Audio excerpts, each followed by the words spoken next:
like his dad and his brother, and was definitely not somebody you would think that God would bless. But the thing about God is he blesses you and loves you and forgives you no matter what.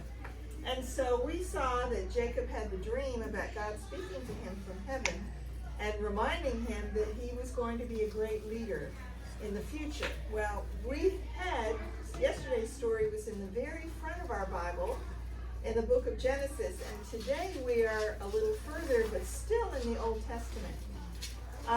Being there are so many of you that are girls, did you know there are only 2 ladies who have a book in the Bible? One we're going to study about today, and her name is Ruth. Anybody know who the other one is? Naomi. She's a queen. Her name starts with E. Elizabeth. Good guess. Elizabeth was Jesus' mother's cousin. She saved all the Jewish people. Queen. Okay, Bella. Queen Esther. Queen Esther. Bella had her hand up immediately, but I thought, no. She's one of the leaders. She's not one of the students. So She knows everything. I know. Well, she's had lots of practice. So Queen Esther is the other book of the Bible that has a lady who's a hero, and Ruth is our hero in today's story. So let me tell you a little bit about Ruth. But we need to start before we meet Ruth with a lady named Naomi. Now Naomi lived in a town that I know you're going to recognize. It's called Bethlehem. Yes. Who was born in Bethlehem? Jesus. So years and years before Jesus was born in Bethlehem, Naomi lived in Bethlehem. It was a very important Jewish village, and she was married, and she had 2 little boys, and life was good, and she was happy. And then a famine came. And when famines come, that means there is no food, and everybody is hungry. And her husband said, we can't stay here and have our baby boys starve to death. We're going to have to go someplace where there's food. So he packed up his family, and off they went to the country called Moab. Now the people in Moab were very nice, and there was plenty of food, but the downside, they don't believe in the one true God. So that's not a good thing. But Naomi's husband made sure that his little family, his wife and 2 sons, they worshiped God every day, even though they lived in a country where nobody else did. So years go by, the boys grow up, and they become young men. Well, it's time for them to get married and start a family of their own. So both of them married Moabite women. That means women who were from Moab, who don't believe in the one true God. But Naomi and her husband said, we can teach them, it'll be okay. So years go by, not a lot of years, when a terrible disease comes to Moab.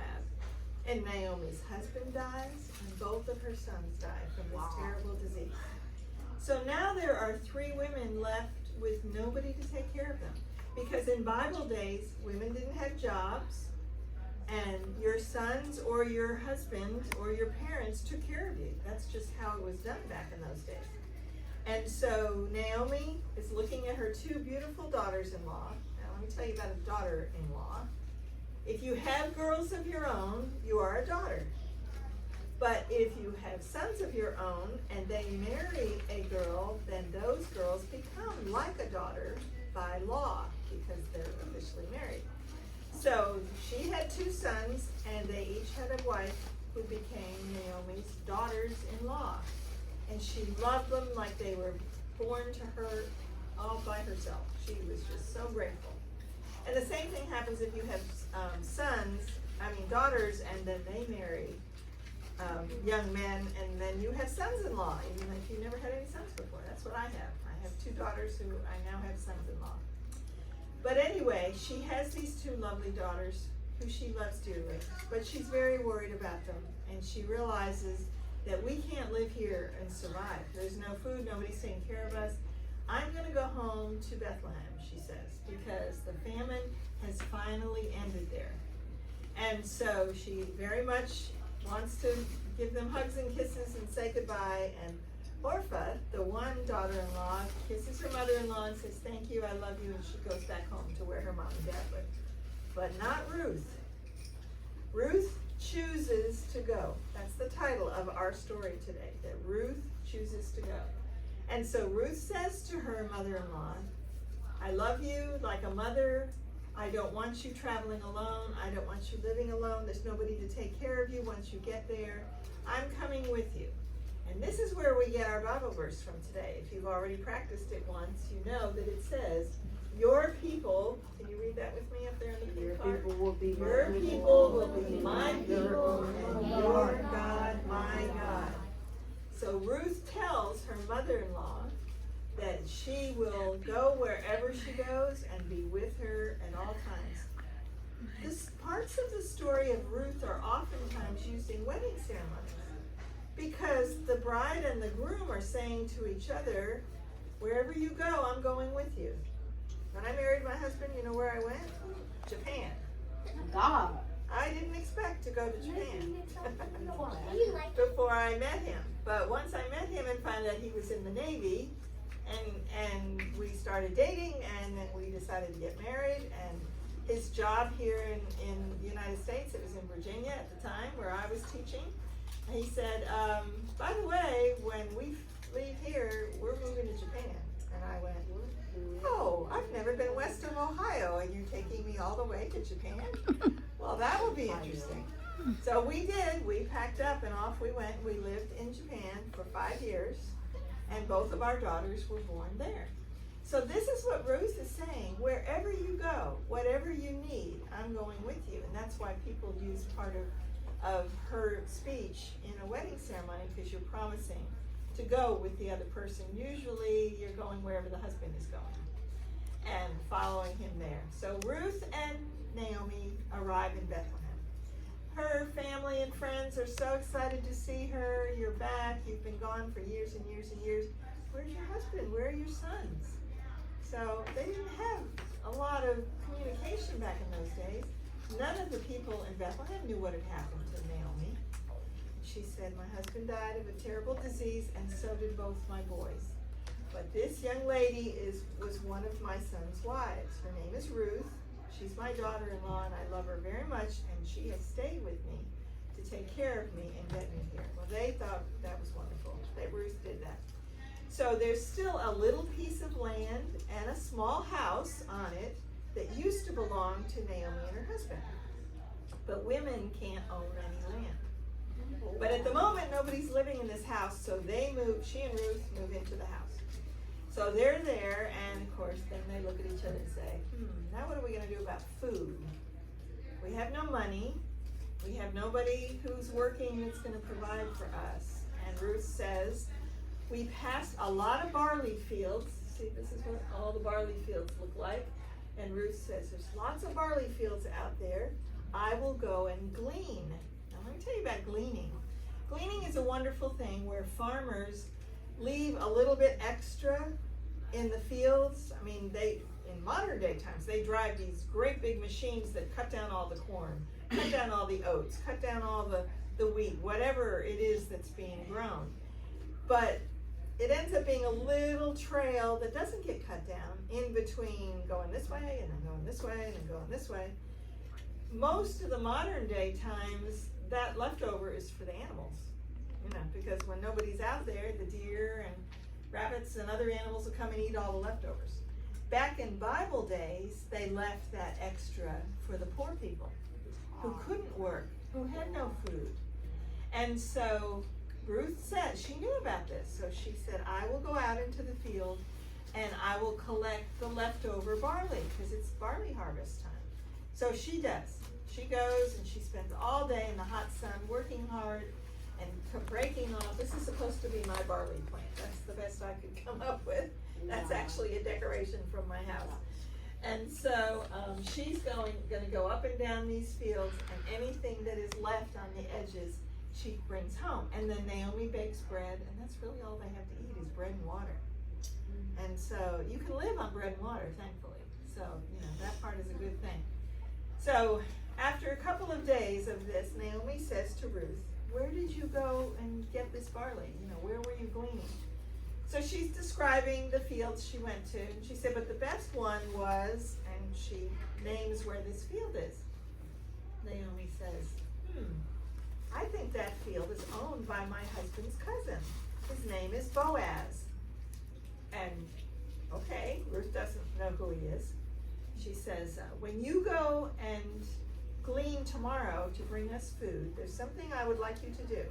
At the end of the day, when everybody goes back home and all the workers, Boaz had all his workers who were out there picking the main part of the field, they will go and spend the night in the gleaning barn, in the threshing barn, where they will grind all this wheat up and this barley and make it into bread.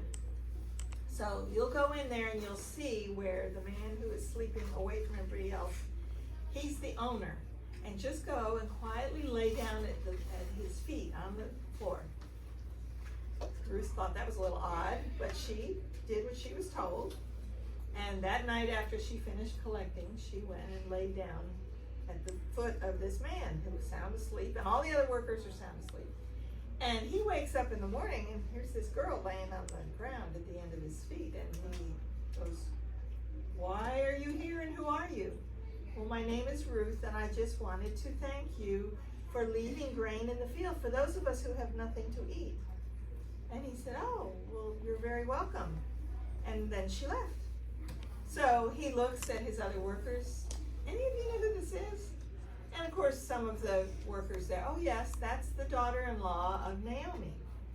Naomi used to be married to Elimelech, and he and his family went to Moab and lived for many years, but I've heard that he died there, and so did their sons. So this must be the wife of one of the sons that she brought back with her. She just came back to town last week. And Boaz goes, "Oh, that's interesting. Have you seen her in the fields?" "Oh, yes, she's the hardest worker. She helps the other young ladies who are working in the field, because only the women are there gleaning. She's helped others. She's taken care of anybody that gets hurt or gets sick, whatever. She really is a very kind and loving person, and I've heard that she's taking wonderful care of her mother-in-law, Naomi." So Boaz thinks about this, and he says, "Okay, thank you for the information. When you harvest today, make sure you leave a little extra wide row for the gleaners." Bless you. And so, bless you. Leave space in between, because it looks like there's a lot of women out there in the field, and they're trying to get food for their families. So let's leave more than we had before, so we make sure they have plenty to eat. So the workers say, "Yes, sir, we'll do whatever you say. You're the boss." And then Boaz leaves. He goes into town. He is a very important man in town. He goes to the gate where all the elders sit to discuss business of the town and things that need to be done. And he sits down with them and he announces, he said, "Do any of you know of a relative of Naomi who just came back from Moab to live in her husband's house, although he has died?"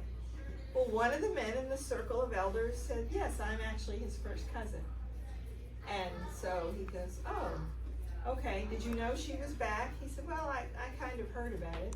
He said, "Well, according to the law," and he looks at the other elders, he said, "According to the law, that land that she's living on and the house that she's living in belongs to you now. Isn't that right?" And the elders say, "If you're the first cousin, yes. So you can go claim all of that because the man who owned it has passed away." So the man says, "Well, I just inherited a field, and a small field, and a house. I could use that for one of my servants. That might be a good thing." And then Boaz speaks up again and says, "Oh, by the way, there's one extra catch to this. She has a daughter-in-law living with her whose husband has passed away also. You will have to marry her." And the guy goes, "I gotta do what?" That's it. And the elders go, "Actually, that's the law. If you're going to claim the house and the land, she has no one because Naomi's son has passed away, so she has no husband anymore. You will have to marry the daughter-in-law." "Oh, well, I don't know about that. Let me give this some thought." And so finally that first cousin person says, "You know, I don't need the land and the house that much. I have a wife, I have children of my own. I don't need this. No, thank you." And so the elders say, "Are you forfeiting your claim on this land and house?" "Yes," and he signs whatever he has to sign to make it official.